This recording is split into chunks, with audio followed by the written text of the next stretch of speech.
kukuha sila ng buhangin para saan mo gagamitin to ni? Alay, Ito, sa ano? Sa bahay.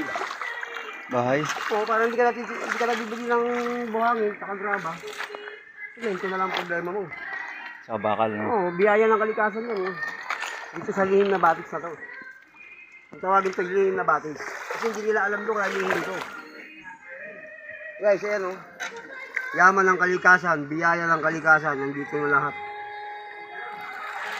Kaya hanapin nyo kung basta ninyo kung namin. Ay, sino, pwedeng kumuha rito. Basta matagalan kayo mag-akot. Ayan o. Patutukan mo. O, ayan o. Diba?